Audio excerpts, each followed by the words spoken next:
Hello बच्चों, राधे राधे। कैसे हैं आप सब लोग? हम आशा करते हैं कि आप सभी लोग अच्छे होंगे। जैसा कि मैं आप सबको बताना चाहता हूँ कि मेरा नाम विवेक मिश्रा है और मैं आप सबका गाना कोचिंग सेंटर में स्वागत करता हूँ। बच्चों, आप लोगों से एक अनुरोध है, अगर आप लोगों को हमारी वीडियो पसंद आ रही है तो प्लीज़ हमारे चैनल को सब्सक्राइब कर दीजिए, लाइक कर दीजिए और अपने तमाम दोस्तों के साथ शेयर कर दीजिए। तो हम देर नहीं करेंगे, क्लास की शुरुआत करेंगे। आज हम आपके लिए 10 प्रश्न लेके आए और ये 10 प्रश्न परीक्षा के लिए काफ़ी महत्वपूर्ण होने वाले हैं। देर नहीं करेंगे, क्लास की शुरुआत करेंगे। चलो, पहला प्रश्न यहाँ पर डाल लीजिए। प्रश्न नंबर 1 क्या है? प्रश्न नंबर 1 हमसे कह रहा है कि एक लंब वृत्तीय बेलन है। तो पहले हम एक बेलन बना ले रहे हैं। हमारा पहला प्रश्न है, हमसे कह रहा है कि एक लंब वृत्तीय बेलन के आधार का व्यास 14 सेंटीमीटर। ये आधार इसका कैसे वृत्ताकार है, इसका जो व्यास दे रखा है ना, दे रखा है 14 सेंटीमीटर। कितना दे रखा है? 14। अगर रेडियस पूछेंगे तो आप कहोगे सर जी ये तो हो जाएगा 7 सेंटीमीटर। हमसे कह रहा है बेलन का वक्र पृष्ठीय क्षेत्रफल क्या होगा, ये आपसे पूछ रहा है। वक्र मतलब शेर से पूछ रहा है, तो मतलब वक्र मतलब कि बाहरी साइड का वक्र का अगर नाम ले लिया जाए, शेर से पूछा जाए, वक्र पृष्ठीय क्षेत्रफल पूछा जाए, समझ लो चारों दीवारों का क्षेत्रफल पूछ रहा है। ठीक है, तो मतलब चारों दीवारें मतलब कि बाहर बाहर साइड का वो एरिया पूछ रहा है। तो बाहर साइड अगर आप देखोगे तो ये बाहरी हिस्सा है इसका, ये गोल पाइप की तरह का है, गोल पाइप की तरह है, लेकिन सर्कुलर कैसा है, वृत्ताकार मुड़ा हुआ है ना। तो अगर आप कितना इसके लिए कितना आपको घूमना पड़ेगा, ये सर्कुलर वृत्ताकार पथ में अगर आप जाओगे तो 2 पाई r जाओगे। अब इसका कुछ ना कुछ तो हाइट होगी ना, कितनी है? h है। तो अगर इसका सी से बात करेंगे भाई, बेलन का सी से, बेलन का सी से यह वक्र पृष्ठ, ठीक है ना, वक्र पृष्ठ मतलब कर्व सरफेस एरिया, वक्र पृष्ठ या सी से। तो हम क्या बताएं, देखो फार्मूला आपको याद करने की जरूरत नहीं है। कैसे आप इसको सीखोगे, परीक्षा में आ गया कैसे। आप ये समझ लो कि जब भी सीएसए की बात हो, समझो चारों दीवारों का एरिया की बात हो रहा है, मतलब बाहरी बाहरी हिस्सों की बात हो रही। तो इधर तो दो ही साइड आपको यही दिख रही है, बाहरी हिस्से का एरिया पूछ रहा है। सीएसए का मतलब total CSA, total surface area में आपको पूरा लेना पड़ेगा। तो आप देखोगे जो बाहरी हिस्सा ये है, ये वृत्ताकार पाइप का, लो गोलनुमा पाइप का कार का, बेलन टाइप का है ना। तो अगर इसके लिए आपको सर्कुलर घूमना पड़ेगा, सर्कुलर अगर आप जाओगे तो 2 पाई r जाओगे। अब 2 पाई r जाओगे तो 2 पाई r के साथ साथ इसका कुछ हाइट भी है, कितने हैं तो h है, इतना आपका एरिया होगा। ठीक, ये होगा सी एस ए। अब इस पे आपको क्या क्या दिया है देखो, तो पाई का मान 22/7, r कितना है 7, h दिया है क्या? हाँ, इसमें दिया है कि लंब वृत्तीय बेलन के आधार का व्यास 14 सेंटीमीटर है और ऊंचाई 15 सेंटीमीटर है। तो बेलन का पूछ रहा है आपका वक्र पृष्ठीय क्षेत्रफल, ऊंचाई कितना दे रखा है? 15 सेंटीमीटर। तो ये आपको दे रखा है 15, इसको हमने आपको बताया नहीं था, तो यहाँ पर वैल्यू पुट कर दो बस। अब इसे सॉल्व करो, ये कट जाएगा, ठीक ना। 15 दूना 30 हो जाएगा, 30 × 2 हो जाएगा। अगर आप करो 22 22 × 3 = 66 होता है, 660 सेंटीमीटर स्क्वायर। ठीक, ये आपका वक्र पृष्ठीय क्षेत्रफल आ गया बेलन का। क्लियर है? हम उम्मीद करते हैं आपको समझ में आया होगा। आप इसे लिख लो। फिगर को थोड़ा और आप अगर अच्छे से बनाने चाहो तो ऐसे बना लो, ठीक है। ये आपका रेडियस होता है। क्लियर है? चलो मिटा दें, चलो इसे मिटा दें। अब चलते हैं अगले प्रश्न की तरफ। ये मिटा दे रहे हैं, अब चलते हैं अगले प्रश्न की तरफ। अगला प्रश्न हमसे क्या कह रहा है, अब चलते हैं अगले प्रश्न की तरफ। अगला प्रश्न हमने क्या लेके आए, आपके लिए हम 10 महत्वपूर्ण प्रश्न लेके आए। अगला प्रश्न क्या है देखो, अगला प्रश्न हमसे ये कह रहा है, प्रश्न नंबर 2 डाल ले रहे हैं। हमसे कह रहा है कि एक खिलौना जिसका त्रिज्या है 3.5 सेंटीमीटर, एक खिलौना है जिसका त्रिज्या 3.5 सेंटीमीटर वाले एक शंकु के आकार का है। तो खिलौना कैसा है? 3.5 सेंटीमीटर वाले त्रिज्यानुमा खिलौना शंकु के आकार का है, जो उसी त्रिज्या वाले एक अर्धगोले पर अध्यारोपित है। जो पूरा खिलौना है किस पे अध्यारोपित है? शंकु और अर्धगोला पे अध्यारोपित है। ठीक, अगर आप बनाओगे तो ऐसा अर्धगोला हो जाएगा। ठीक है, इससे मिला दो आप यहाँ से ऐसे। हमसे क्या कह रहा है कि ये एक आपका शंकु हो गया, ये आपका हो गया अर्धगोला हो गया, ये क्या हो गया आपका? ये आपका अर्धगोला हो गया। अब सवाल कह रहे हैं कि एक खिलौना जिसका रेडियस कितना है 3.5। अब आप एक चीज हमें ये बताओ, पूरा ओवरऑल क्या है ये, ओवरऑल ये आपका खिलौना है, क्या है, खिलौना। आप उससे वस्तु को गुमराह कर रहे हैं। जब शंकु और अर्धगोलाकार एक दूसरे को प्रत्यारोपित हो गए, दोनों का जो आधार है वो सर्कुलर है, वृत्ताकार है ना, तो दोनों पर वही चीज लागू होगा, अध्यारोपित होगा एक ही जगह दोनों, फिर तो जो पूरे गोले का रेडियस होगा, सॉरी, जो पूरे खिलौने का रेडियस होगा वही शंकु का रेडियस होगा, वही अर्धगोले का रेडियस होगा। क्यों? क्यों, ये पूरा खिलौने पर भी यही वृत्ताकार नुमा आ रहा है, अकेले शंकु में भी यही वृत्ताकार आ रहा है, अर्धगोले में भी वृत्तानुमा क्या आ रही आकृति आ रही, ठीक है। तो खाली गुमराह करने के लिए आपको दिया, तीनों का ही क्या दे रखा है, त्रिज्या कितनी होगी, देखो आप ऐसे लिखो, खिलौना बराबर शंकु बराबर अर्धगोला, क्या लिखो, बराबर अर्धगोला बराबर आर कितना दे रखा है 3.5, ठीक, ये 3.5 दे रखा है, ठीक है। हमसे अगर एक खिलौना त्रिज्या 3.5 सेंटीमीटर वाले एक शंकु के आकार का है, जो उसी त्रिज्या वाले एक अर्धगोले पर अध्यारोपित है, खिलौने की कुल ऊंचाई 15.5 सेंटीमीटर, कहने का मतलब क्या है, यहाँ से लेके यहाँ तक की जो इसकी ऊंचाई दे रखी है 15.5 सेंटीमीटर दे रखी है, ठीक। हमसे कह रहा है, हाँ, खिलौने का संपूर्ण पृष्ठीय क्षेत्रफल, खिलौने का क्या पूछ रहा है, खिलौने का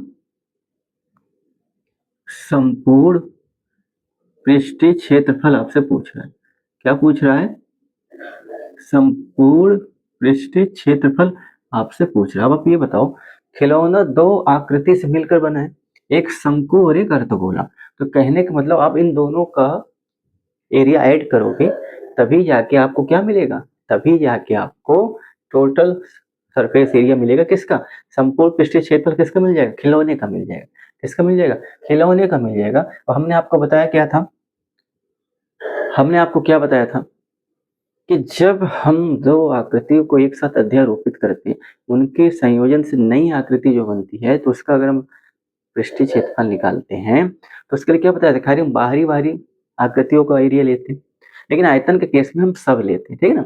अब ध्यान देना, इसके लिए आपको क्या निकाल, शंकु का CSA प्लस अर्धगोले का CSA, ठीक, अर्धगोले का CSA, यही आपको निकालना पड़ेगा। CSA मतलब वक्र पृष्ठीय क्षेत्रफल, ठीक। खिलौने का संपूर्ण के लिए आपको भैया शंकुनुमा आकृति प्लस अर्धगोले दोनों को ऐड कर दोगे, जो इसका एरिया आ जाएगा वो आपका टोटल सरफेस एरिया मतलब संपूर्ण पृष्ठीय क्षेत्रफल आएगा पूरे खिलौने का। चलो, अब ये मतलब शंकु का CSA क्या होता है, ये तिरछी ऊंचाई होती है शंकु में, ये हाइट होती है, ये रेडियस होती है। शंकु के अंदर एक समकोण त्रिभुज छिपा होता है जिस पर हम पाइथागोरस प्रमेय लगाते हैं। आपको एक चीज जानकारी होना चाहिए, पहले तो आप लिख लो भैया, शंकु का CSA क्या होता है, पाई RL, पाई ये R रेडियस का, ये L तिरछी ऊंचाई R, बाहरी बाहरी हिस्सा लेना है ना हमको, हमने ले लिया, प्लस अर्धगोले का क्या होता है 2πr², ठीक। अब आप एक चीज ये देखो भाई, अर्धगोले के लिए हमको सिर्फ रेडियस चाहिए। अच्छा देख लेते एक बार, पाई का कुछ मान रखने के लिए दिया गया कि 22/7 ही रखना है, एक मिनट, नहीं पाई का मान आपको रखना क्या है, 22/7 ही आप रखो, ठीक है। चलो, हमसे क्या कह रहा है, 22/7 ही रखना है, हाँ, पाई का मान रखना है 22/7। चलो, अब देखो, रेडियस सबका समान है, तो इसको तो आपको सॉल्व करने की जरूरत नहीं, यहाँ पर हमें वैल्यू पहले से यहाँ पर दे रखी है। समस्या यहाँ क्या बन रही है, यहाँ पर आर तो दे रखा, लेकिन एल जब तक नहीं पता होगा तब तक हम इसको क्लियर नहीं कर पाएंगे। एल कैसे निकालोगे, ध्यान देना, हमने क्या बोला, शंकु के अंदर एक समकोण त्रिभुज छिपा होता है। अब आप एक चीज बताओ, रेडियस कितनी है आपकी 3.5, ठीक, इसको आप ऐसे भी लिख सकते हो 7/2 सेंटीमीटर, पॉइंट हटेगा, जहां हमें जैसी जरूरत होगी वैसे वैल्यू हम पुट कर लेंगे। क्यों, अगर 22/7 हम वैल्यू रखेंगे तो इसकी जगह हम रेडियस भी रखेंगे, इससे 7 से 7 हमारा कट जाएगा, कैलकुलेशन हमारा आसान है। जरूरत के हिसाब से आप इसको भी रखो, इसको जरूरत के हिसाब से। एक चीज बताओ, पूरी ऊंचाई कितनी दे रखी है 15.5। यहाँ सबसे इंपॉर्टेंट नोट आपको हम बता देते हैं, हमने अपने सवालों में बताया है कि अर्धगोले की जो त्रिज्या होती है और अर्धगोले की गहराई आपस में बराबर होती है। अब इसमें अगर आपको डिटेल में जानना है तो आप हमारे वीडियो देखिए इंट्रोडक्शन का, जब हमने पढ़ाया था पृष्ठीय क्षेत्रफल और आयतन, उस पर हमने पूरा कॉन्सेप्ट क्लियर कर रखा है। क्यों, तो हमने क्या बोला, अर्धगोले का रेडियस और गहराई क्या होती है, आपस में बराबर होते हैं। तो कहने का मतलब जो ही इसका रेडियस होगा अर्धगोले का, वही उसकी गहराई होगी। समझ में आया? तो आप पहले क्या निकालोगे, पहले तो आप निकालोगे भैया इस शंकु की हाइट। क्यों? शंकु की हाइट पता लगेगी, रेडियस आपको दिया है 3.5, ठीक, ये पता लग जाएगा। तो इसके लिए आप क्या लगाओगे, पाइथागोरस प्रमेय, क्योंकि समकोण त्रिभुज कहाँ छिपा होता है, शंकु में छिपा होता है। पहले तो आप क्या निकालोगे, पहले तो आप इतनी हाइट निकालो, पूरी आपको इतनी दे रखी, इतनी निकालने के लिए आप क्या करोगे, देखो खिलौने के हाइट से खिलौने की ऊंचाई, क्या लिखोगे, खिलौने की ऊंचाई बराबर क्या करोगे, सॉरी सॉरी खिलौने की ऊंचाई नहीं, निकालना किसका उसको आप लिखो ना, या नहीं लिखना, एक चीज तो यहाँ गलत हो गया।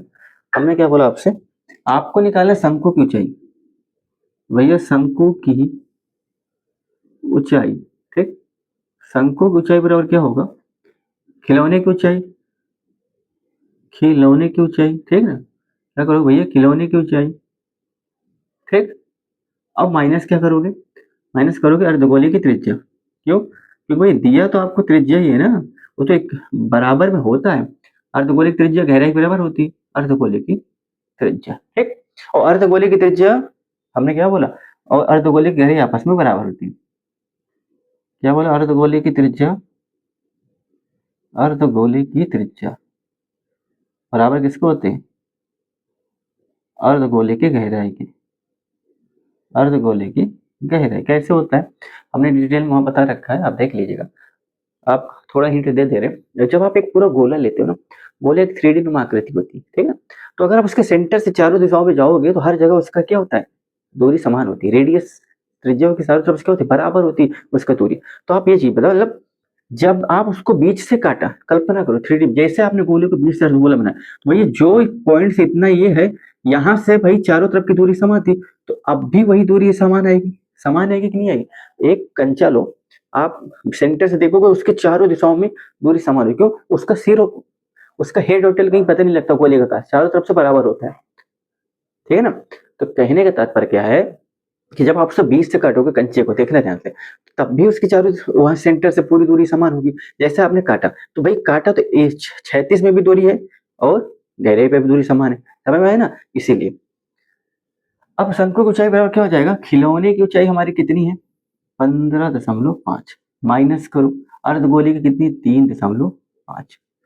क्लियर है? चलो 5 से 5 घटा दो, कितना बचेगा, 3.5 करो, 0.2, 12.0 आएगा।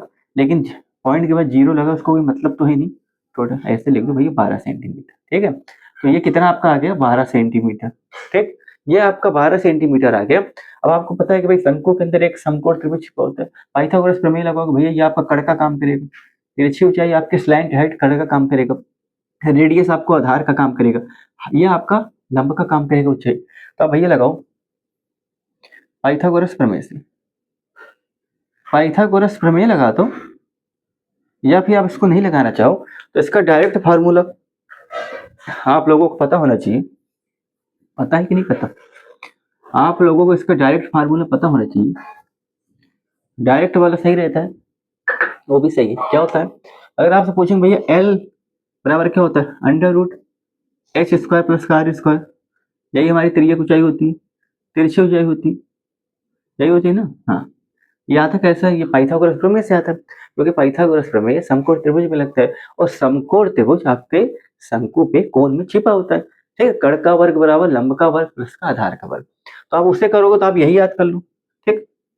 अब देखो एल बराबर अंडर रूट एच कितना है आपका, 12 का वर्ग कर दो, आर कितना है 3.5 पूरे का वर्ग कर दो, एल बराबर क्या हो जाएगा 144 प्लस 35 का 2 बार गुणा क्या होता है, आप एक चीज, 35 का 2 बार गुणा अगर आप करोगे, आप 5×5 = 25 हो जाएगा, 3×4 = 12, 12×25, ये तरीका सीख लो भाई। अब 2 बार गुणा हुआ, 2 अंक के बाद दशमलव लग जाएगा, 12.25 हो जाएगा।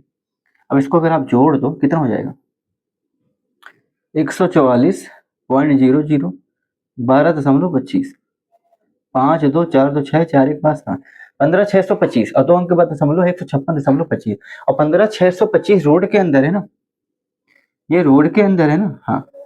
और ये किसका स्क्वायर रूट होता है, 125 का, यहाँ 2 अंक के बाद बाहर निकाल दोगे तो क्या हो जाएगा, 1 अंक के बाद आ जाएगा। एक 12.5 कह लो, दशमलव हम बाद में लगा लेंगे। 125 का स्क्वायर रूट होता है। अब पॉइंट लगाओगे 1 अंक के बाद, क्योंकि यहाँ 2 लगा, आप वो घट रहे हो ना कि आगे बढ़ रहे हो, वापस लौट रहे हो ना, इसलिए कितना हो जाएगा, सेंटीमीटर। तो 12.5 सेंटीमीटर आपकी क्या निकल के आ गई, या आपके आगे स्लैंट हाइट, ठीक है ना, क्या निकल के आ गया, ये आपका आ गया स्लैंट हाइट। ठीक, चलो ये आपका निकल के आ गया स्लैंट हाइट। क्लियर है, इसको मिटा दें। आप देखो भैया, स्लैंट हाइट आपको इसकी निकल के आ गई है।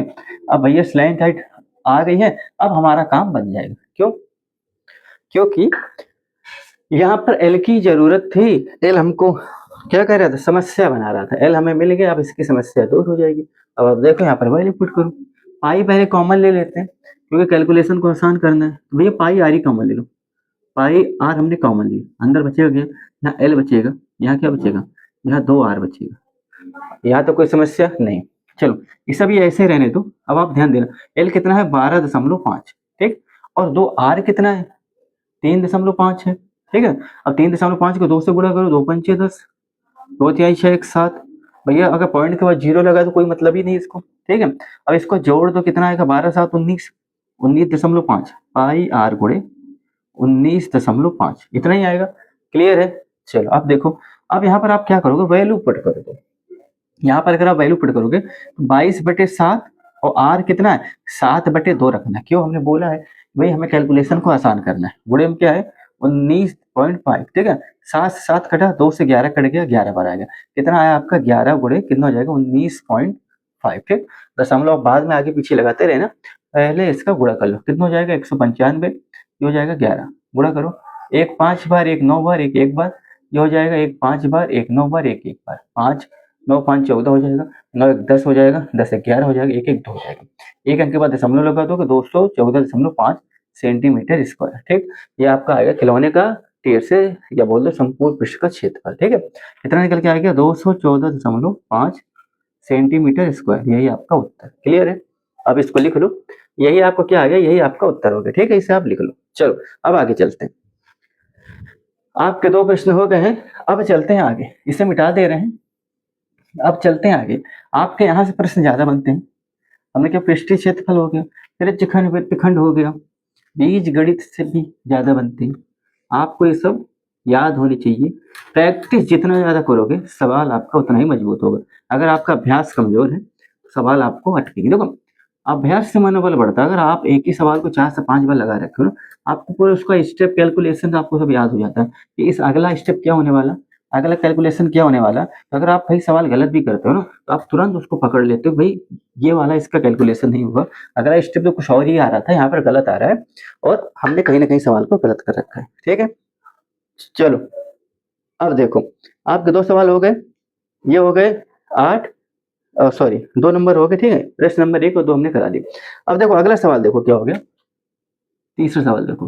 तीसरा सवाल क्या कह रहा है कि यदि किसी समांतर श्रेणी एपी का तीसरा पद, तीसरा पद मतलब हमने क्या बोला था कि समांतर श्रेणी में अगर आपको दूसरा पद या कोई भी पद पूछे, जो भी पद पूछेगा उससे कम लोगे तो वही वाला पद होता है। ठीक, तो आप दिमाग में एक चीज बैठा लो, अगर तीसरा पूछे तो आप a+2d लोगे, पांचवा पूछे उससे कम लेना है, a+4d लोगे। ठीक है, देखो यदि किसी समांतर श्रेणी एपी का तीसरा पद, तो आप क्या लोगे, a+2d, कितना दे रखा है, 5। ठीक है, और सातवां क्या दे रखा है, तो आप क्या लोगे, a+6d, कितना दे रखा है, 9। ठीक, हमसे क्या कह रहा है, उस श्रेणी का 10वां पद क्या होगा, तो 10वां की बात होगी तो आप उससे कम लोगे, a+9d आपसे पूछ रहा है, तो इसका मतलब आपको पहले a पता होना चाहिए, फिर d पता होना चाहिए, तब जाके आप इसको निकाल सकते हो। देखो फार्मूला भी होता है, फार्मूले से सिंपल है, अगर आपसे जो भी पद पूछे, अगर 25वां पूछ ले तो जो भी पद पूछेगा उससे एक कम लेना, उससे कम वो पद होता है जिसकी आप चर्चा करते हो। अगर 24 पूछे तो a+23d लोगे। क्यों, क्योंकि शुरुआत कैसे होती है, शुरुआत ए से होती है, ए में फिर सर्वांतर जुड़ता है, तो पहला तो यही हो गया, दूसरे में क्या हुआ, सर्वांतर जुड़ा। ठीक है, तीसरे में भी क्या होता है, फिर से यही सर्वांतर, हर जगह सर्वांतर जुड़ेगा तो सीरीज बनती ना, तो 2d हो जाएगा, फिर d जुड़ेगा, तो तीसरे में क्या आ रहा है, 2d आ रहा है। आप देखोगे कि भाई हम जैसे जैसे संख्या बढ़ा रहे हैं तो हमारा पद उससे कम मिल रहा है। समझ में आ रहा है ना, ज्यादा डिटेल नहीं बताएंगे क्योंकि रिवीजन कर रहे हैं। ठीक है, चलो बस ये समझ लो, परीक्षा देना है आपको। अगर आपसे पूछ रहा है 25वां, एक कम लोगे A+24, 26वां A+25, ठीक। हमसे क्या कह रहे हैं, A+2D दे रखा है 5, 6D 9, ये आपका 7वां, ये आपका तीसरा है, 10वां आपसे पूछ रहा है। तो आप क्या करोगे, पहले भैया ये इक्वेशन सेकंड है, इक्वेशन फर्स्ट, इनको आपस में घटा दो। घटाओगे भैया, A से 1 कट जाएगा, 6 से 2 गया, क्या हो जाएगा 4D हो जाएगा, 9 में 5 गया 4 आएगा, D बराबर कितना आ जाएगा 1, ठीक। D तो हमें मिल गया, अब D का वैल्यू आप कहीं पर पुट कर दो, यहीं पुट कर देंगे तो A बराबर कितना मिल जाएगा आपको 3, देख लेना, ठीक है, इतना मिलेगा। हाँ, अब भैया A D हमको मिल गया, यहाँ पर रख दो, एक जगह क्या रखोगे 3, D की जगह क्या रखोगे 1 रख दो, एक ही दे रखे ना, 1 कम 9, 9 3 12, कितना आ गया 12। अगर आपसे पूछ लिया कि भैया 10वां पद क्या होगा, 12, ठीक है, कोई समस्या नहीं। चलो अब अगले सवाल की तरफ चलते हैं। अगला सवाल हमारा क्या है, अब चलते हैं अगले सवाल की तरफ। चलो, समझ में आया सवाल? देखो ये ऐसे सवाल आपके बहुविकल्पी में आ सकते हैं, या अति लघु उत्तरीय में आ सकते हैं, तो आपको घबराना नहीं है। चलो 3 सवाल आपके हो गए हैं। हाँ, 3 सवाल मैंने आपके करा दी, ठीक है। देखो अगला सवाल, देखो ये बहुत अच्छा सवाल है, बार बार पूछा जाता है। यदि यदि आपको दे रखा है कि tan A बराबर cot B, ठीक, आपको दे रखा है यदि tan A बराबर cot B, तो हमसे कह रहे हैं सिद्ध करो। क्या सिद्ध करना है आपको, 2 चीज यहाँ पर दे रखी है सिद्ध करने के लिए। हमसे कह रहे भैया तो आप सिद्ध कर को दिखाओ, क्या सिद्ध करना है आपको, कह रहे भैया A+B बराबर 90 डिग्री आपको सिद्ध करना, ठीक है ना। हमसे ये कह रहा है कि भाई आप ये सिद्ध करके दिखाओ भाई A+B बराबर 90 अंश, ठीक।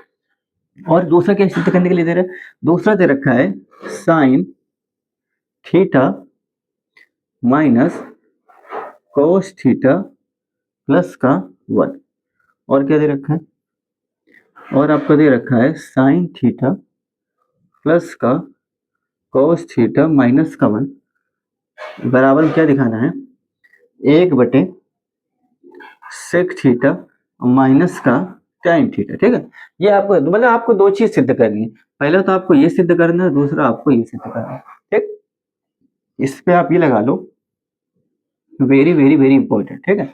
ये आपका 100% श्योर है, परीक्षा में पूछा जाएगा, ठीक। ऐसे सवाल आते ही आते हैं। आप कैसे करोगे, ध्यान देना, पहले आपको ये प्रूव करना है। हमसे कह रहा है कि भाई A+B बराबर 90 डिग्री आपको प्रूव करना है। आपने पूरक सर्वक्षमता पढ़ी होगी, नहीं पढ़ी तो आप पढ़ लेना, हमारी वीडियो देखिए, उसमें मिल जाएगा आपको। देखो हम अपने वीडियो में रटाते नहीं है, कॉन्सेप्ट क्लियर करवाते हैं कि जिससे अगर आप परीक्षा में भूल भी जाओ, क्योंकि परीक्षा के समय लोग डर रहता है, चीजें भूल जाती है, कॉन्सेप्ट के माध्यम से वो चीज आप फिर से बना लोगे। ध्यान देना, पूरक सर्वक्षमता क्या होती है, अगर आपसे पूछेंगे यहाँ पर कि अगर हम आपसे बोलें, ध्यान देना यहाँ पर,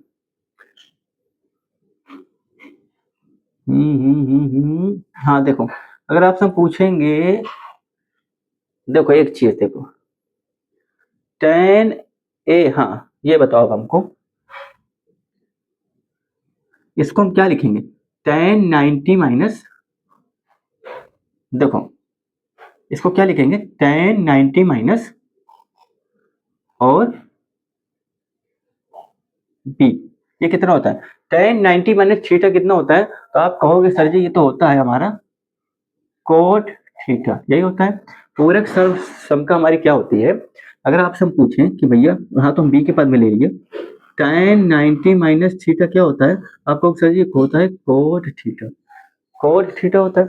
अब आप यहाँ पर देखो, हमें ये प्रूव करना, हम इसको लेके दे, क्योंकि हम गिवन पे हमको ये दे रखा है, ये हमारे गिवन पे चल रहा है, ठीक है, ये हमको प्रूव करना है। तो आप एक चीज बताओ कि आप इसको क्या लिख सकते हो, कॉट बी को, कॉट बी को आप ये लिख सकते हो, क्यों, tan 90 minus theta cot theta, tan 90 minus B cot B, तो कॉट बी की जगह आप क्या लिख सकते हो, tan 90 माइनस रखो, भैया tan इधर था, हमने यहाँ पर रखा tan 90 माइनस बी, और इसका पूरा मान होता है कॉट बी। आप भैया आप ये जो फलन है त्रिकोणमिति, फलन से त्रिकोणमिति फलन आप हटाओगे तो a बराबर आपको मिल जाएगा 90 माइनस बी, ठीक। आप b को इधर लाओ तो भैया a+ b कितना मिल जाएगा आपको 90 डिग्री, ठीक। ये आपका हो गया प्रूफ, क्लियर है। तो भाई पहला तो आपका आसान था, ये आपका हो गया प्रूफ। ठीक है, पूरक सर्वक्षमता से आपने इसको क्या कर दिया, इसको आपने कर दिया प्रूफ। समझ में आया? tan 90 माइनस थीटा बराबर क्या होता है, कोट थीटा। अब यहाँ पर थीटा की जगह है बी दे रखा है, कोट बी दे रखा है, तो भाई tan 90 minus theta cot, sorry tan 90 minus B cot B. तो कहने बोला कोट बी की जगह हम ये रख सकते हैं, हाँ बिल्कुल रख सकते हैं। हमने वैल्यू यहाँ पर पुट करी, बस त्रिकोणमिति फलन से फलन हटाया, काटा, क्या बचा, ए प्लस बी बराबर, तुलना करोगे तो भाई त्रिकोणमिति फलन से त्रिकोणमिति फलन हटा, ए प्लस बी बराबर कितना जाएगा 90 डिग्री। क्लियर? चलो अब ये वाला हल करते हैं, ये आपका थोड़ा बड़ा है। चलो अब ये वाला हल करेंगे, इसको हम यहाँ पर हटाते हैं। अब आते हैं अपने मेन मुद्दे पर। ये थोड़ा सा आपका बड़ा है, ठीक है, थोड़ा सा आपका बड़ा है, इसमें घबराना नहीं है। हमसे कह रहा है कि साइन थीटा माइनस का कोस थीटा प्लस का 1 अपॉन साइन थीटा प्लस का कोस थीटा माइनस का 1 इक्वल में 1 अपॉन सेक थीटा माइनस का tan थीटा। अब लोग इतना तो खुद दिमाग लगाओ, आपको जो इधर साइड चीजें दे रखी हैं, ये आपको सेक और tan में दे रखी है, और यहाँ पर जो फलन दे रखा है त्रिकोणमिति, वो साइन और कॉस में दे रखा है। तो tan में बनाने के लिए आप क्या करोगे, tan भी चाहिए और सेक भी चाहिए, उसके लिए क्या करोगे, आपको पता है साइन अपॉन कॉस tan होता है और 1 अपॉन कॉस सेक होता है। तो दोनों टर्म में अगर हमें चाहिए तो कॉस के साथ इधर कुछ खेल कराना पड़ेगा। कैसे करोगे, ध्यान देना, आप लिखना है यहाँ पर भैया कॉस थीटा से अंश व हर में भाग देने पर, अंश व हर में भाग देने पर, ठीक है, कॉस थीटा में अंश व हर में भाग देने पर। भाई अंश में भी आप भाग दोगे कॉस से, और हर में भी आप भाग दे रहे हो, ठीक है ना।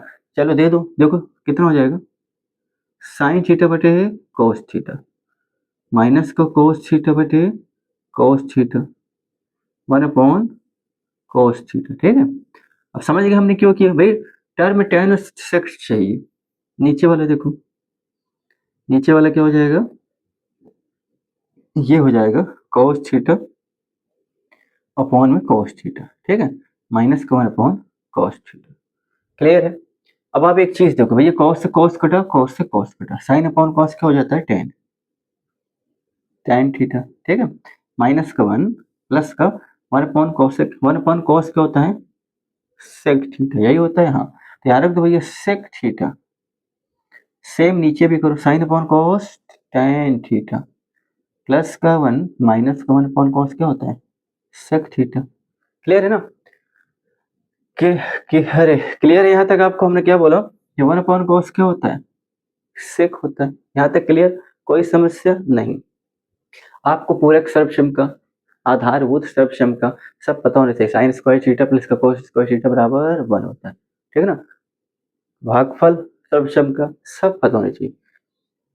देखो ये आपका इधर आ गया, अब थोड़ा इसको आगे बढ़ाओ, इसे मिटाते हैं, ठीक। फॉर्मूला आप जितना बेस याद करके जाओगे उतना आपके लिए आसान होगा।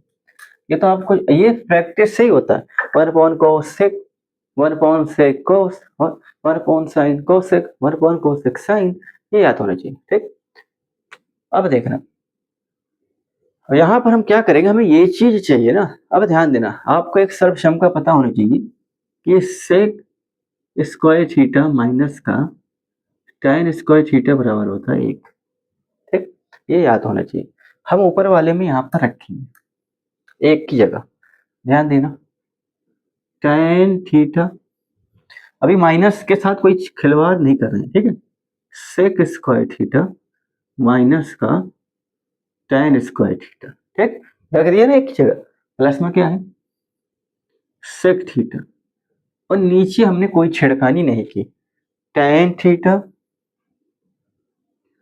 प्लस का 1 माइनस का सेक थीटा, ठीक है। अब ध्यान देना, अब हम क्या करेंगे, यहाँ पर आप ध्यान देना, प्लस वालों पर आप इधर लाओ, tan थीटा प्लस का सेक थीटा, ठीक। अब ये बताओ, इस पे हम बीजगणितीय सर्वक्षमता लगाएंगे इस वाले में, क्या इसको अगर आप a मानोगे तो भैया a का स्क्वायर माइनस b मानोगे b का स्क्वायर, a स्क्वायर माइनस का b स्क्वायर क्या होता है, ये कहीं ना कहीं उसी चीज से मिलकर बना है ना, फलन चेंज है। वहां बीजगणितीय व्यंजक होते हैं, यहाँ पे त्रिकोणमितीय फलन होते हैं, सूत्र आपका सेम है। भाई अगर आप इसे a मानोगे, इसे b मानोगे, a स्क्वायर माइनस का b स्क्वायर क्या होता है, सर जी ये तो होता है एक ब्रैकेट में a माइनस b, दूसरे में होता है ए प्लस बी, इसी को हम बोलते हैं ए स्क्वायर माइनस का बी स्क्वायर। ठीक है, अब आप यहाँ क्या करोगे, रखो भाई, वैल्यू पुट करो। आप यहाँ रखोगे भैया सेक थीटा प्लस का tan थीटा एक ब्रैकेट में, और सेक थीटा माइनस का tan थीटा एक ब्रैकेट में। ये समझ लेना, यहाँ पर जगह नहीं थी, हमने लिख दिया है भाई सेक थीटा माइनस का tan थीटा। ठीक, और नीचे क्या है, नीचे आप ऐसे ही रहने दो, नीचे भी हमने कोई छेड़खानी नहीं की, नीचे भी हमने कोई छेड़खानी नहीं की। ठीक है, अब आप एक चीज ध्यान दो, tan थीटा प्लस का सेक थीटा और सेक थीटा प्लस का tan थीटा दोनों सेम है। ऊपर से आप ये कॉमन ले लो, बस बात अदल बदल के रखे हुए हैं ना, उससे कोई समस्या तो है नहीं, समझ में आया ना। tan थीटा प्लस का sec theta, tan theta plus का सेक थीटा, ये आप कॉमन लो, दोनों में जो भी पहले लिखना चाहो वो आप पहले लिख दो, ये हमने कॉमन ले लिया। बचा क्या, 1 माइनस सेक थीटा माइनस का। अब ध्यान देना यहाँ पर, अब यहाँ पर ध्यान दें, अब हम यहाँ पर जब इसको कॉमन लिए तो ब्रैकेट हमने यहाँ से ओपन किया, अंदर वाली चिन्ह क्या हो जाएगा, बदल जाएगा, क्या हो जाएगा, tan थीटा। समझ आया ना, समझ में आया ये। जब हमने कॉमन लिया, अब माइनस का भी अंदर मल्टीप्लाई किया, ये तो बाहर निकल आया, तो यही बचा, यही बचेगा। क्लियर है ना, नीचे क्या बचा, इसको भी अगर लाइन से अगर आप लिखना चाहो, 1 प्लस का है माइनस का सेक थीटा प्लस का tan थीटा, ब्रैकेट लगा दो, ये कट जाएगा, बचेगा क्या, सेक थीटा प्लस का tan थीटा। अभी भी बात नहीं बनी, अभी भी बात नहीं बनी, तो आप क्या करोगे, इसके संयुग्मी से ऊपर नीचे गुणा कर दो। क्यों, क्योंकि नीचे आपको जो चाहिए वो माइनस वाला चाहिए, तो भैया इसका संयुग्मी क्या होता है, माइनस सेक थीटा माइनस का tan थीटा, ऊपर नीचे गुणा करो, सेक थीटा माइनस का tan थीटा। ठीक, अब भैया नीचे जो हमें चाहिए तो हमें मिल गया गुणा करने पर, ये क्या हो जाएगा, ए प्लस बी ए माइनस बी, ए स्क्वायर माइनस का बी स्क्वायर, तो बचेगा क्या, सेक स्क्वायर थीटा माइनस का tan स्क्वायर थीटा। और इसका मान क्या होता है, एक होता है, एक होता है, तो भैया ऊपर आप एक रख दोगे तो 1 अपॉन सेक थीटा माइनस का tan थीटा जाएगा। क्लियर है, कोई समस्या नहीं, होने में नहीं चाहिए, आप इसको लिख लो, ये थोड़ा सा बड़ा था। ठीक है, इसे आप लिख लो, ये थोड़ा सा बड़ा था। अब चलते हैं आगे प्रश्न की तरफ, ये आपका हो गया, अब चलते हैं आगे प्रश्न की तरफ, इसको आप लिख लो। अब चलते हैं आगे वाले सवाल की तरफ, ये आपका हो गया है। अब चलते हैं आगे वाले प्रश्न की तरफ, ये सभी सवाल आप लगा के जाइए, सभी सवाल आपके लिए काफी महत्वपूर्ण है, 27 फरवरी वाले पेपर के लिए है। उससे पहले आप लगा के जाइए, उससे पहले हम आपके पेपर से पहले हम आपके काफी सवाल करा देंगे। ठीक है, आप डेली हमारी क्लास लीजिए, ज्यादा लंबी क्लास भी नहीं, ज्यादा ज्यादा 1 घंटे की, 1 घंटे की अगर आप डेली हमारी क्लास को दोगे तो मैथ में आप अच्छा स्कोर करोगे। चलो अगला सवाल देखते हैं, हमसे कह रहा है एक घड़ी की मिनट की सुई जिसकी लंबाई 14 सेंटीमीटर है तथा इस सुई द्वारा 5 मिनट में रचित क्षेत्रफल क्या होता है। घड़ी देखिए, घड़ी देखो, घड़ी देखो, ये घड़ी होती है, यहाँ 3 भैया होते हैं, यहाँ 9 भैया, यहाँ 12 होते हैं, यहाँ 6 होते हैं। ठीक, हमसे कह रहा है घड़ी की मिनट की सुई जिसकी लंबाई 14 सेंटीमीटर, इस सुई द्वारा 5 मिनट में रचित क्षेत्रफल। 5 मिनट का स्थिति क्या होती है भैया, एक नंबर से दूसरे नंबर पे जाता तब जाके 5 मिनट होते हैं। कहने का मतलब एक पर होगी मिनट वाली सुई, घंटे वाली यहाँ पर होगी। ठीक, तो अगर आप इसको देखोगे ओवरऑल तो आप ऐसे मिलो पूरे यहाँ तक, ये मिला, तो ये जो झुकाव थीटा है और ये जो रेडियस का काम करेगा, ध्यान दे रहे हो, ये रेडियस का काम करेगा, ये किसका काम करेगा, ये रेडियस का काम करेगा। अब ये रेडियस का काम करेगा और 2 त्रिज्या और एक चाप के बीच के हिस्सों को हम क्या बोलते हैं बताना, 1 मिनट, 2 त्रिज्या और एक चाप के बीच के हिस्सों को हम क्या बोलते हैं, त्रिज्यखंड। क्या बोलते हैं, त्रिज्यखंड। तो कहने का मतलब ओवरऑल आपसे वो त्रिज्यखंड पूछ रहा है। ठीक है, समझ में आया क्या, समझ में आया क्या। दूसरा फिगर देख लो, ऊपर नहीं समझ में आ रहा है तो भैया आप 6 पे ले लो, 5 पे ले लो, ठीक है ना, 6 पे ले लो, 5 पे ले लो। अगर घंटे वाली सुई आप इस पे है, मिनट वाली आप इस पे कर दो। ठीक, 5 मिनट का गैप आ रहा है कि नहीं आ रहा है, इसको यहाँ से मिलाओगे तो ये 2 रेडियस, ये सुइयां रेडियस का काम करेंगी, और ये चाप, 2 रेडियस एक चाप के बीच के हिस्सों को हम क्या बोलते हैं, त्रिज्यखंड। तो कहने का मतलब आपसे क्या पूछ रहा है, वो त्रिज्यखंड पूछ रहा है। और त्रिज्यखंड का एरिया क्या होता है आप बताओ, त्रिज्यखंड का एरिया क्या होता है आप बताओ। त्रिज्यखंड का अगर आपसे हम एरिया पूछे तो क्या होता है, आप कहोगे सर जी ये बताओ पूरा सर्कुलर है, 360 है और इतना झुकाव पूछ रहा है, ये झुकाव हम थीटा लेते हैं जब हमें पता नहीं तो ये कितने में से बन रहा है, 360 से बन रहा है। अगर जब आप एक सर्कुलर घूमते हो तो कितना एरिया घूमते हो, पाई आर स्क्वायर घूमते हो, बस यही आपका सूत्र बन गया। अब आप एक चीज, हमें यहाँ पे थीटा नहीं पता और भैया आर हमें पता है कितना है, 14 सेंटीमीटर। सोई है ये रेडियस का काम करेगी, 14 सेंटीमीटर है, हाँ 14 सेंटीमीटर, ठीक है। अब आप ये बताओ, कह रहे 5 मिनट में रचित क्षेत्रफल, 5 मिनट में रचित क्षेत्रफल। तो आपसे ये कह रहे भाई जब यहाँ से यहाँ गई सुई ना भाई, किस एक नंबर से दूसरे नंबर में जाना तो 5 मिनट का गैप होता है, तो यहाँ से यहाँ जाने का जो झुकाव है ना, वो आपको अगर पता लग जाए वही झुकाव, तो मतलब यही झुकाव आपको पहले पता लग जाए तो आप इसका एरिया निकाल दोगे। तो भैया जब 12 से 1 या फिर 6 से 5 का जो आप सीन कर रहे हो, कहने का मतलब कि 6 से 5 ले लो, ठीक है ना, 6 से कुछ भी ले लो, कहने का मतलब क्या है, 12 से अगर सुई आपकी 6 पे है, ये 5 पे है, तो भी आपको वही सीन बच रहा है।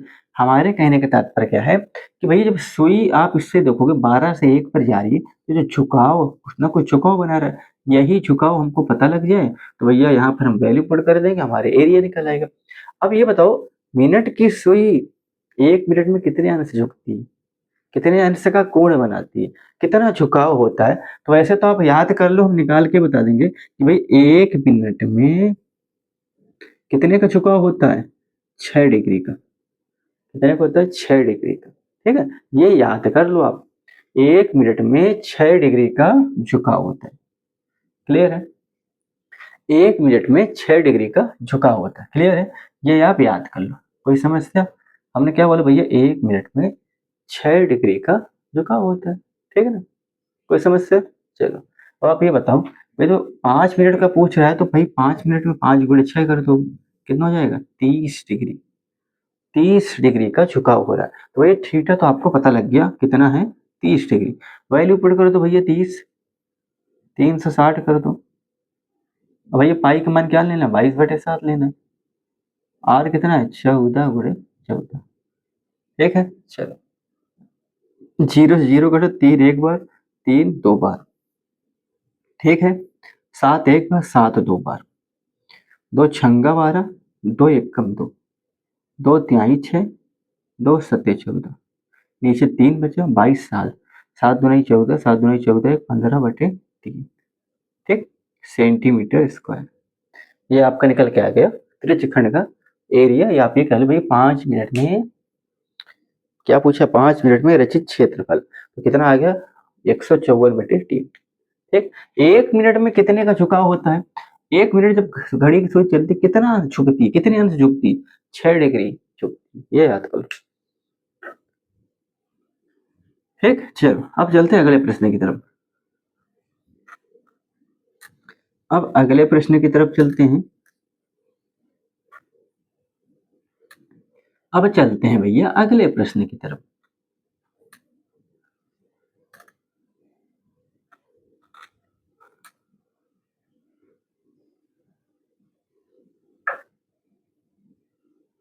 चलो अगला प्रश्न क्या कह रहे हैं हमसे, अगला प्रश्न हमसे कह रहे हैं कि निर्देशांक ज्यामिति में का ये सवाल है, एक्स अक्ष पर वह बिंदु ज्ञात कीजिए। भैया एक्स अक्ष आपका कैसे रहता है, क्षैतिज रहता है। इस एक्स अक्ष में हमें वह बिंदु ज्ञात करना है जिस बिंदु, हाँ वह बिंदु ज्ञात करना है जो बिंदु 2, -5 और 2, -2, 9 से समदूर मतलब समान दूरी पे है। कहने मतलब आपके पास एक्स अक्ष में y का मान कितना होता है, 0 होता है, y अक्ष में x का मान 0 होता है।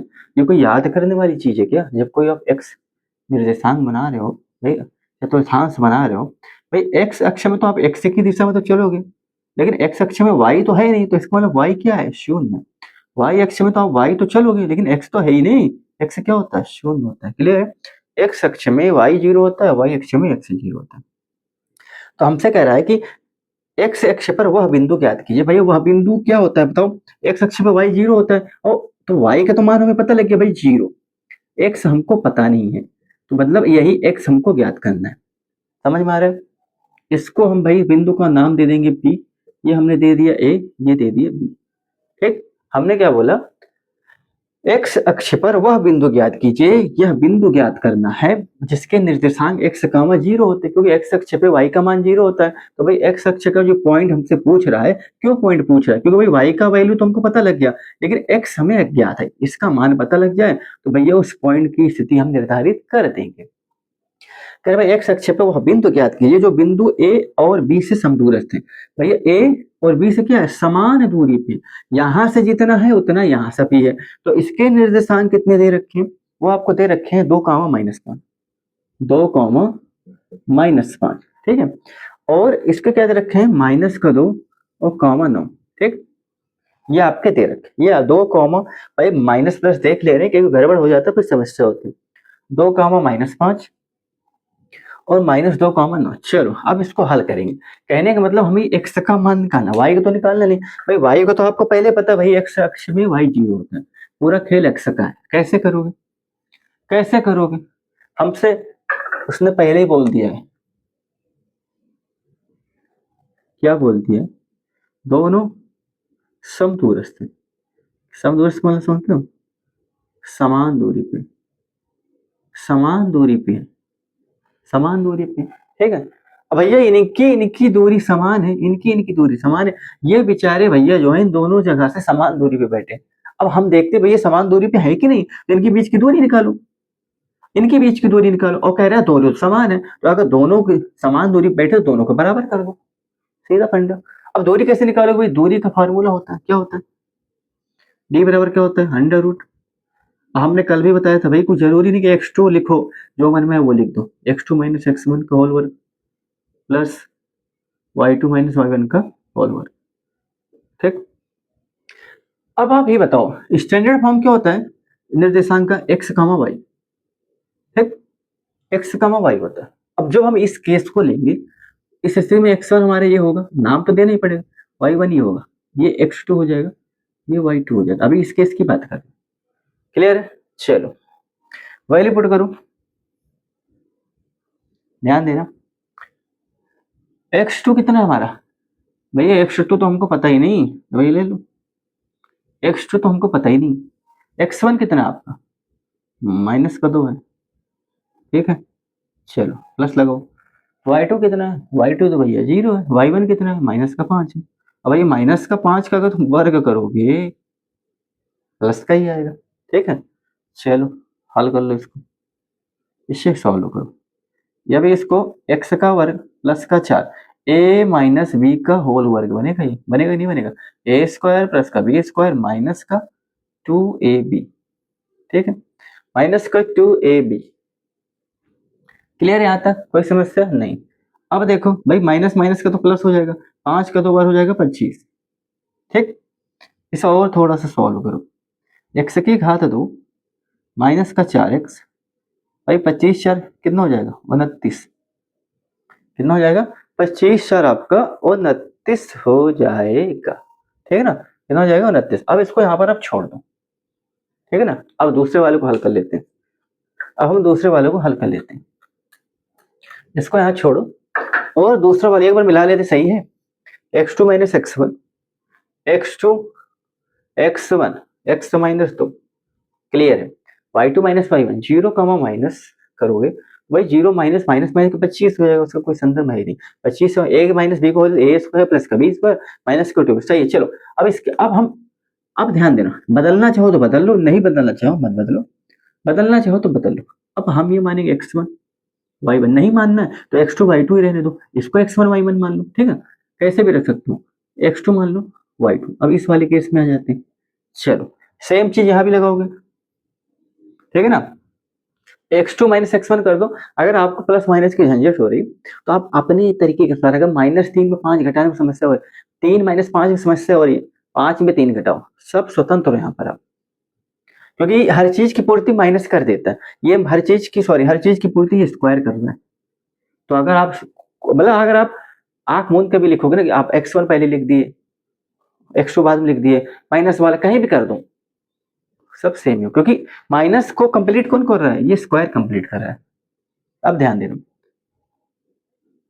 भैया, x2 कितना है, माइनस का दो, ठीक है ना, हम इसको नहीं लेंगे, हम पहले यही ले लेते हैं। हमने कहा स्वतंत्र कोई भी ले सकते हो, भैया हम पहले ये ले लिया, x से माइनस माइनस का क्या होता है, प्लस, ठीक है, ये कर दिया प्लस। अब क्या y2 - y1, भैया y2 कितना है, y2 हम ले ले 0, भैया इसको ही ले लो, y1 कितना है 0 मान लो, कोई भी मान लो, तो ये तो 0 रहेगा, 9 ही बचेगा, तो 9 का वर्ग कर दो, समझ में आ रहा है ना। अब ध्यान देना, ए स्क्वायर प्लस का बी स्क्वायर प्लस का 2ab, 9 9 81, ठीक।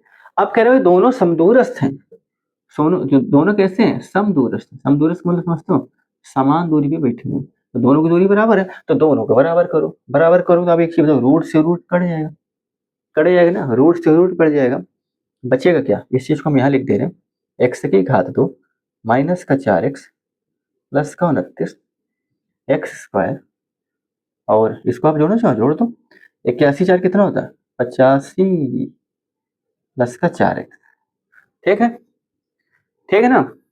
अगर आप इसको इधर लाओगे तो भाई ये तो चला जाएगा, ठीक है। अब ध्यान देना, ये तो चला जाएगा, अब बचेगा क्या आपके पास, ये तो आपके पास चला जाएगा, तो बचेगा क्या आपका, भाई ये प्लस का 4x इधर आएगा, माइनस का 8x, 29 वाला आप उधर ले जाओ, तो भैया 85 में अगर आप 29 घटाओगे, 15 में 9 गया 6, और भैया 7 में 2 गए 5, 56, माइनस का 8x बराबर क्या आ जाएगा 56, तो भैया x बराबर कितना आ जाएगा, ध्यान देना, माइनस का 8x बराबर आपका आ गया 56, तो x बराबर कितना हो जाएगा, माइनस का 7 हो जाएगा, ठीक, ठीक, ये आपकी इकाई मात्रक आ गया, ये आपका मात्रक आ गया, दूरी का मान, ठीक है, आपकी इकाई आ गई, ठीक। तो कहने का तात्पर्य क्या भाई, एक्स का निर्देशांक आपको कितना आ गया, माइनस का 7, वाई आपका 0 पहले से पता है, क्लियर है। तो भैया क्या है, एक्स अक्ष में उसकी स्थिति क्या है, भैया एक्स अक्ष में माइनस दिशा की ओर है वो 7, और वाई में तो 0 है ही, क्लियर हो गया, क्या आंसर आया -7, इसे लिख लो, ठीक है, इसको लिख लो। अब चलते हैं अगले सवाल की तरफ, ये लिख लो, अब चलते हैं अगले सवाल की तरफ, ठीक है, अब चलते हैं अगले सवाल की तरफ, ये लिख लो, क्लियर है, क्लियर है, तो अब चलते हैं अगले सवाल की तरफ, ये क्लियर है, तो अब चलते हैं अगले सवाल की तरफ। चलो, अगला सवाल हमसे क्या कह रहा है, ध्यान देना, अगला सवाल हमसे ये कह रहा है भैया आपका कितने सवाल हो गए आपके, एक बार देख लेते हैं, 1 2 3 4 5, ठीक है ना, 5 सवाल आपके हो गए हैं, 5 ही सवाल आपके और बाकी हैं, इसको भी हम करा देंगे। चलो, अगला सवाल हमसे क्या कह रहा है कि यदि द्विघात समीकरण 2x स्क्वायर, क्या कह रहा है, 2x की घात 2 प्लस का kx प्लस का 3 बराबर क्या 0, हमसे कह रहा है कि दोनों मूल वास्तविक और समान है, कंडीशन का इनका व्यवहार बता रखा है, दोनों मूल कैसा है, वास्तविक और समान है, वास्तविक और, भाई द्विघात समीकरण जैसे इंसान के अपना नेचर होता है ना, वैसे भैया इन समीकरण का भी अपना एक नेचर है, और इसके 3 तरह के नेचर होते हैं, और ये नेचर को जस्टिफाई कौन करता है, विभक्तकर साहब करते हैं, विभक्तकर साहब को हम डी से कैपिटल डी से रिप्रेजेंट करते हैं, ठीक। अरे भैया दोनों मूल वास्तविक और समान, तो समान होने की कंडीशन में डी कितना होता है, 0 होता है, डी 0 के बराबर होता है, ठीक। अगर दोनों मूल वास्तविक और समान होते हैं तो उसमें डी का मान क्या होता है, डी बराबर 0 के इक्वल हो जाता है, क्योंकि भाई आपसे पहले मूल वास्तविक और समान, इसका मतलब अधिकतम घात 2 है तो 2 ही आपके मूल निकल जाएंगे, और दोनों कैसे होंगे, समान होंगे, ठीक। तो हमसे ये कह रहे भाई उनका नेचर दे रखा, कैसा नेचर है, आपको नेचर बता रखा है कि एक द्विघात समीकरण है, और के का मान पूछ रहे हैं, आपसे के का मान पूछ रहा है, उसका नेचर दे रखा है कि मूल वास्तविक और समान, अब मूल वास्तविक और समान वाला नेचर होता है तो उसका कहने मतलब क्या है कि D equal 0, D is equal to 0 होना चाहिए, कहने मतलब विभक्तकर हमारे कितना हो जाए, 0 होना चाहिए, और विभक्तकर साहब का मान क्या होता है, बी स्क्वायर माइनस का 4ac होता है, ठीक। दिए हुए समीकरण के स्टैंडर्ड या व्यापक रूप क्या होता है समीकरण, इससे तुलना करो। क्या करोगे, तुलना करो।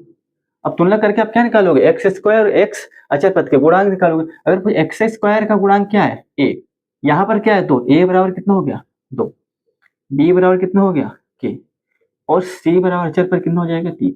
वैल्यू पुट करो आप, डी बराबर 0 है, डी का मान इतना होता है, बराबर 0 होना चाहिए। क्लियर है ना। चलो, बी का मान कितना है, के स्क्वायर 4, ए कितना है 2, सी कितना है 3, के स्क्वायर भाई 4 दूनी 8 से 24, ठीक, के स्क्वायर बराबर 24। अब ध्यान देना, हमें जैसे जरूरत होती है वैसे मान लेते हैं। जब स्क्वायर रूट लेते हैं तो भैया प्लस माइनस का हमारा आंसर आता है।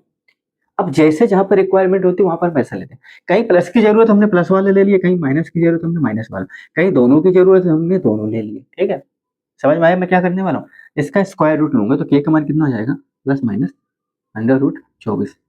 प्लस माइनस क्यों किया, क्योंकि भाई अधिकतम घात कितनी है यहाँ, 2, कितने मूल आएंगे, 2 आएंगे। एक प्लस का ले लिया, एक माइनस का, तभी तो इसको क्या करेगा, बैलेंस बराबर करेगा। क्योंकि यहाँ पर दोनों की जरूरत है इसलिए हमने प्लस माइनस लगा दिया। समझ गए ना, जहां पर जैसी जरूरत होगी वैसा लेते हैं। अब जहां पर दोनों की जरूरत नहीं हमने प्लस वाले ले लिया, जहां माइनस की जरूरत है माइनस वाले ले लिए। लेकिन यहाँ तो भाई अधिकतम का 2 तो 2 आप ले सकते हो ना, आप अपने हिसाब से उसको जस्टिफाई नहीं कर सकते। क्लियर है, plus minus under root 24। Clear है। चलो, और अगर इसे तोड़ना चाहो तो क्या करोगे, 6 चौके 24 होता है ना, 2 बाहर निकाल दो, प्लस माइनस 2 अंडर रूट 6। ठीक, चलो ये भी हो गया। अब चलते हैं आगे, ये भी आपका हो गया। अब चलते हैं आगे, जल्दी जल्दी प्रश्न करा दें। आपके 10 प्रश्न हम लेके आए और 10 प्रश्न हम डेली लेके आएंगे जब तक आपका पेपर 27 फरवरी मैथ अंतिम प्रहार। ठीक, अगला प्रश्न क्या कह रहा है, दो चरों वाला रैखिक समीकरण आपको दे रखा है, 5x - 1 प्लस 1/1 - 2। ठीक है, ये आपका एक इक्वेशन दे रखा है। दूसरा क्या दे रखा है, 6x - 1 - 3 y - 2 बराबर क्या दे रखा है, 1। समीकरण 2। अच्छा, ऊपर मैंने एक चीज गलत लिखा क्या, हमने इसको समीकरण तो मान लिया भाई, बराबर में 2 दे रखा है, ये समीकरण 1। अगर एक अंक गलत हो गया समस्या हो जाएगी। 5/x - 1 प्लस 1/1 y - 2 बराबर 2, 6/x - 1 माइनस का 3/y - 2 इक्वल 1। ठीक, ये आपके दो समीकरण दे रखे हैं, दो चरों वाला रैखिक समीकरण का युग्म। आपसे कह रहा है भाई इसमें x और y का मान निकाल के दिखाओ। देखो सबसे बड़ी समस्या क्या होती है ना, कि अगर ये समान पद में हो तो इसे हम निकाल लेंगे, ये भिन्नात्मक पद में, और भिन्नात्मक पद में जब चीजें आ जाए तो काफी मुश्किलें खड़ा कर देती। अब इन्हें हल करने में काफी समय लगेगा, लेकिन आप थोड़ा सा दिमाग लगाओ। अब बच्चे क्या करते हैं, सीधा सोचने लगता है, ये तो बड़ा लंबा सवाल आ गया, अब कैसे करेंगे। अरे क्यों भैया लंबा आ गया सवाल, कुछ चीज आप यहाँ पर गौर कर रहे हो। वो आपको देखो, एग्जामिनर कभी भी आपको इतना लंबा सवाल देगा, वो आपको सिर्फ गुमराह करता है। कुछ चीज समझ में आ रहा है, हाँ सजी, ये तो सेम है, सेम है ना, सेम है ना। तो आप क्या करोगे, अगर सेम है तो 1/, बाद में उसका वैल्यू पुट करेंगे, x - 1 पर हमने माना u, 1/y - 2 बराबर हमने मान लिया b। क्यों, क्योंकि भिन्नात्मक में अगर हम हल करेंगे, हम ऐसे भी हल कर सकते हैं, हमारा भी अंक क्या है, भिन्न में, तो ये काफी समस्या पैदा करे, बहुत लंबा हो जाएगा और गलत भी हो जाएगा। भाई जब दोनों का सेम है तो हमने क्या, 1/x - 1 u मान लिया और 1/y - 2 v मान लिया। अब ये हमारा एक समीकरण सरल शब्दों में आ जाएगा, सरल में आ जाएगा तो हल करने में आसानी होगा। जो वैल्यू u और v का आएगा वो हम इसके जगह पुट कर देंगे। ठीक है, तो x का मान आ जाएगा। चलो, अब हमारा नया समीकरण क्या बना, 5u प्लस, अच्छा v है, अच्छा v तो v है, v बराबर, तो ये बन गया भाई समीकरण 3 मान लो। ठीक है ना, ये क्या बन जाएगा, 6u माइनस का 3v और बराबर का 1, समीकरण 4 मान लो। क्लियर हो गया, हाँ अब तो भैया आसान हो गया। अब ध्यान देना भाई, हम क्या करेंगे, हम ये करेंगे, बैलेंस कैसे बनाएंगे, किसी एक पद को हम क्या करेंगे, एलिमिनेट करेंगे। कैसे एलिमिनेट करेंगे, विस्थापन विलोपन विधि लगाएंगे। इसमें आपको 2 विधि आपके में, पहले तो 3 विधि थी, प्रतिस्थापन विधि, विलोपन विधि, ब्रज गुणनखंड विधि। अब ब्रज गुणनखंड विधि पे आपके सिलेबस में है नहीं, आप क्या करोगे, इसमें एलिमिनेट मेथड, एलिमिनेशन मेथड लगाओ। इसमें कैसे लगाओगे, हम क्या करेंगे, किसी एक पद को हम गायब कर देंगे। कैसे गायब करेंगे, ध्यान देना। हम गायब करेंगे इसको, इसके लिए हम क्या करेंगे, 3 से समीकरण 1 में मल्टीप्लाई करेंगे। 3 से समीकरण 1 में क्या करेंगे, मल्टीप्लाई करेंगे। गुणा करने पर करो भैया, ऊपर क्या निकल के आएगा, 3 पचे 15 u प्लस का 3v बराबर 3 दूनी 6। ठीक है, समीकरण 3 ही रहने दो। इसके क्या बचे, 6u माइनस के 3v बराबर का 1, समीकरण 4 ही रहने दो। अब ध्यान देना, हम दोनों को जोड़ देंगे। आप जोड़ोगे तो 15 6 21 u, ये तो कट जाएगा भैया, 0 हो जाएगा। 6 1 7 हो जाएगा। अगर आपसे पूछेंगे भैया u बराबर कितना हो जाएगा, तो आप कहोगे भैया 21 उधर ले जाओ, 7/21 बराबर 1/3। ठीक, तो u बराबर आपका 1/3। अब u बराबर 1/3 आप कहीं पर रख के क्या निकालोगे, v का मान रख दो। अब यहीं पर रख दे रहे हैं, v का मान निकाल ले रहे हैं। ठीक है, यहीं पर रख के हम v का मान निकाल दे रहे हैं। इसको हटा दें, इसको हटा दें, चलो इसको हटा देते हैं। अब देखो, u का मान 1/3 आप यहाँ पर रखो, 5 गुणे 1/3, ठीक, प्लस का v बराबर का 2, 5/3 प्लस का v बराबर का 2। तो v बराबर 2 माइनस 5/3, 3 दूनी 6, 6 में 5 गया 1/3, ये भी क्या, v आ गया। मतलब v और u का मान सेम आ गया। ठीक है, लेकिन ये तो एक्चुअल मान हमारा है नहीं। ठीक है ना, एक्चुअल मान हमारा क्या है भाई, ये तो था ही नहीं। अभी क्या करोगे, ये इतना निकल के आया, u का मान इतना निकला। u बराबर कितना था, आप ही बताओ सर जी, आपने तो u बराबर माना था, u हमने x को माना था ना। हाँ, x दिया है ना, कितना हमने मिटा दिया, 1/x-1। ये u को हमने माना, ये हमने इसको माना था। तो भैया u के बराबर आप वैल्यू उसको जो हमने रखा तो वापस उसको ला दो। इनका मान कितना है, 1/3। समझ में आया, हमने इसकी जगह पर ये माना था, इसका मान निकल के 1/3। अब ये कितना था, 1/x-1 था। क्लियर है ना। अब आप भाई x का मान निकालो, सीधा सीधा तो x का निकालना है ना। अब क्या करोगे, इधर 3 ला दो, 3 गुणा करो, x-1 कर दो, इधर ला दो 4, x बराबर कितना निकल के आ गया 4। y का भी ऐसा कर दो भैया, y बराबर कितना आपने माना था, सॉरी v, y 1/y-2 का हमने क्या माना था, v। ठीक, तो 1/y-2, v का मान कितना निकल गया, 1/3। इनका भी 3 गुणा करो, इधर आ जाएगा y-2 हो जाएगा। ठीक, इधर निकाल के आओ, सॉरी सॉरी 5। तो भैया y का मान कितना आया, 5, x 4 आ गया, y आपका 5 आ गया। यही आपका उत्तर होगा। ठीक है, हम आशा करते हैं आपको समझ में आया। ठीक है, मिटा दें, चलो मिटा देते हैं। भाई जो चीज हमने अपने तरफ से, देखो सवाल का जो वास्तविक रूप ना, उसको उसी रूप में रहने दो। अगर तुमने कोई छेड़खानी की ना, तो उसको लास्ट में ओवरऑल, जब फाइनली आपको उसको उसी अवतार में वापस भेजना ही पड़ेगा। ज्यादा समय के लिए आप उस चीज को उसके साथ बदलाव की स्थिति में नहीं रख सकते। अगर आपने उसके साथ छेड़खानी बदलाव किया, तो उसको लास्ट में उसके वास्तविक स्वरूप में लाना जरूरी है। कोई भी इंसान जो शक्ति सीख रखता है कि आपने मायावी रूप को हमेशा धारण करके रखता है क्या, वास्तविक स्वरूप जो उसको उसमें आना ही पड़ता है। मायावी रूप तो कुछ क्षण के लिए होता है, क्षणिक मात्र होता है। ठीक है, चलो अब भैया आपके 2 प्रश्न और करा देते हैं। 8 प्रश्न आपके हो गए। ये प्रश्न हम आपके लिए ढूंढ ढूंढ के लाए। देखो प्रश्न थोड़ा बड़ा है, कॉन्सेप्चुअल है, समझिएगा। हमसे कह रहे हैं कि यदि किसी समांतर श्रेणी के प्रथम n पदों का योग, प्रथम n पदों का योग Sn बराबर दे रखा है 4n माइनस का n²। तो हमसे कह रहे हो तो इसका प्रथम पद याद करो, क्या निकालना है, प्रथम पद। और क्या निकालना है, इसका 10वां पद। क्या निकालना है, इसका 10वां पद। और क्या निकालना है, और इसका nवां पद। nवां पद भी ज्ञात करना है, nवां पद भी ज्ञात करना है। अब आप एक चीज देखो, यहाँ ध्यान देखना, बहुत जरूरी चीज बता रहे हैं। n पदों का योग है ये, ठीक है ना। कहने वाला n पदों का योग है। आपको जिस भी पद का योग निकालना है, उस चीज को आप यहाँ पर रख दोगे, उस चीज का योग आ जाए, उस पद का योग आ जाएगा ना।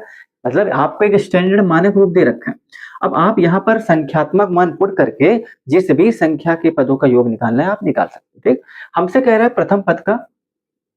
प्रथम पद कितना होगा, ये तो आपको गुमराह कर रहा है। अगर आप प्रथम पद का योग निकालोगे, तो भाई प्रथम पद का योग ही प्रथम पद होगा, क्योंकि पहले ही पद से चीजें बढ़ती हैं। तो प्रथम ही उसमें कौन से जुड़ गया, तो उसका योग निकल गया। प्रथम पद का योग और प्रथम पद दोनों सेम होते हैं, क्योंकि प्रथम पद से जुड़ के चीजें दूसरा पद तीसरा पद मिलता है। प्रथम तो स्वतंत्र, वहीं से चीजें शुरुआत होती, समझ में आ रहा है ना क्या करें। तो भैया प्रथम पद के लिए आप क्या करोगे, यहाँ n बराबर 1 रखो। n बराबर क्या रखोगे भाई, पहले पद के लिए भाई n बराबर क्या रखोगे, a1 निकालना है हमको। पहला पद निकालने के लिए n बराबर 1 पुट करो, 4 एकम कितना हो जाएगा 3। तो भैया a1 पहला पद क्या आ गया 3। भाई पहले पद का योग 3।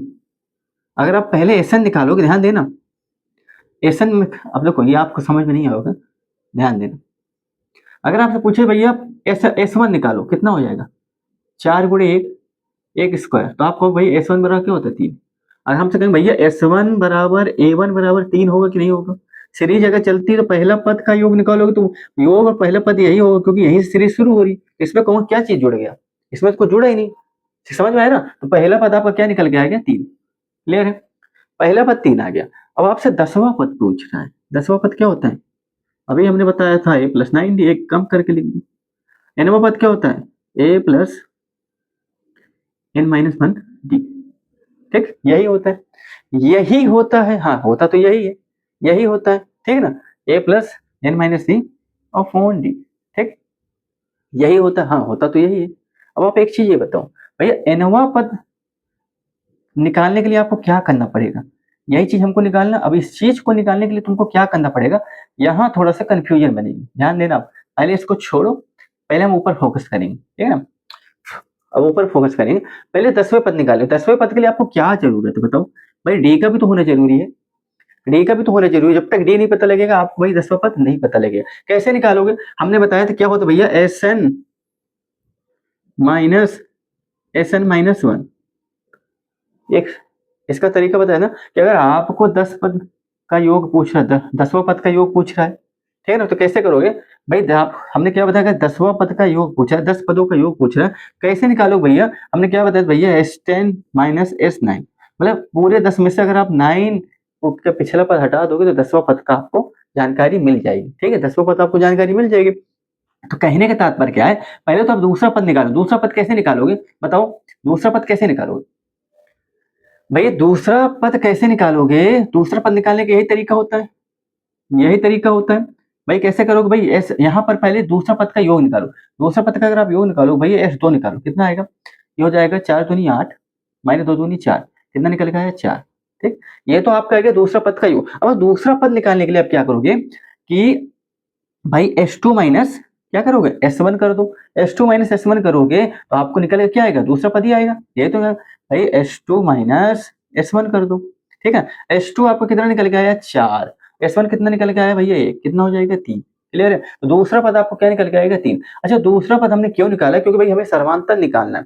क्या निकालना, सर्वांतर निकालना। भैया आप दूसरे पद से पहला पद घटा दोगे तो आपका डी निकल के आ जाएगा, सर्वांतर निकल के आ जाएगा, ठीक है। क्या निकल के आएगा, आपका डी निकल के आ जाएगा। समझ में आया क्या, समझ में आया, समझ में आया भाई। दूसरा पद 3 दिया है, पहला पद 1 आ गया, 3 - 1 करोगे कितना जाएगा, माइनस कर दो, यही आपको क्या निकल के आएगा, सर्वांतर निकल के आएगा। समस्या तो नहीं, हमने क्या बोला, हमने आपको सिखाया था कि भैया हमने एक सवाल भी करा रखा है भाई, SN-1, ठीक है ना। कहने का मतलब अगर आपको 1 से लेकर 20 तक पद दे रखा है, अब भैया हमसे कह रहे भैया इस 20वां पद को हमको ज्ञात करना है, तो 20वां पद कितना है, तो कैसे करोगे 20वां पद कैसे निकालोगे, हमने क्या बताया था कि भैया S20 का योग में से S19 का योग आप माइनस करोगे, तो S20 का योग से अगर S19 पूरा हट जाएगा तो बचा कुचा यही आपको तो होगा स्वतंत्र रूप से 20वां पद, कि 20वां स्थान पे कौन सी संख्या लिखी हुई है। समझ में आया ना, समझ में आया ना ये, चलो। तो भैया कहने का मतलब क्या है, आपका डी आ गया, माइनस कर दो, तो यहाँ फुट करो ना, ये कितना निकल के आया था, कहाँ लिखा है 3, ये 3 लिखा है भैया 9, सॉरी 9, और भैया कितना निकल, माइनस का दो, माइनस का दो, 3 प्लस माइनस का माइनस, 9 दूनी 18, कितना आ गया माइनस का 15, ठीक। तो कहने का मतलब भाई प्रथम पद आपका आ गया 3, S1 का योग भी है और पहला पद भी है, ये हमने लिखा भी है। 10वां पद क्या आ गया, माइनस का 15।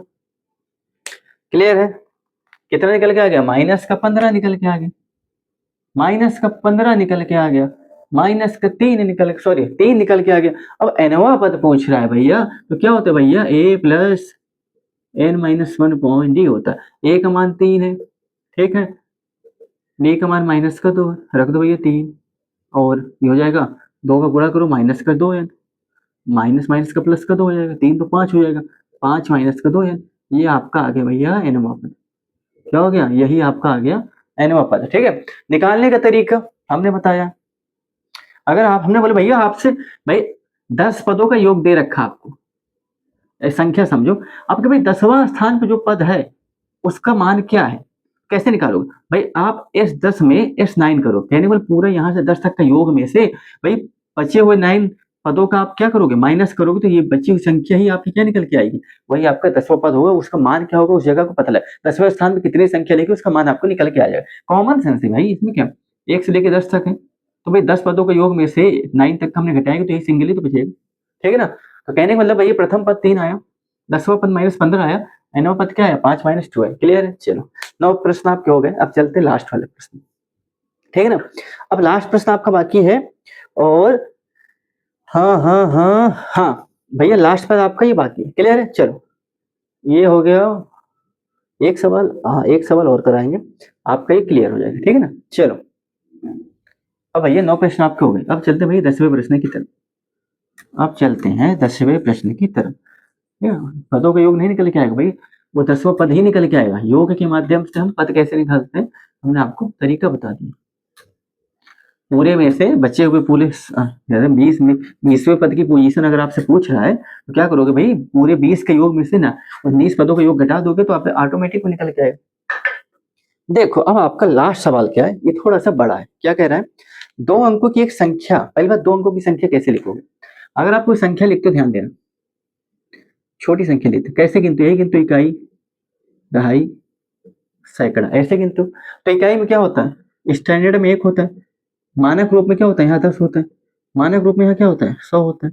ये स्टैंडर्ड फॉर्म है। तो भाई चीजों के स्टैंडर्ड फॉर्म में कैसे तोड़ोगे? अगर हम पूछेंगे भैया 2 अंक की संख्या कैसे बनेगी, आपको इकाई और दहाई लेना पड़ेगा जब 2 अंक की संख्या बनेगी। ये तो आपका एक नॉर्मल संख्या है, इसको स्टैंडर्ड फॉर्म में कैसे लिखोगे आप बताओ? भाई स्टैंडर्ड फॉर्म में 10 आता है, तो कहने बोला आप 10 लिखोगे, 10 गुणे 5 करोगे, प्लस का 4 करोगे, 10 चाहिए 50 50 50 प्लस 4। तो लिखने का तरीका यही है स्टैंडर्ड फॉर्म। क्यों? क्योंकि जब तक आप 10 पे इसको नहीं तोड़ोगे तब तक आपकी संख्या नहीं निकल जाएगी। क्यों?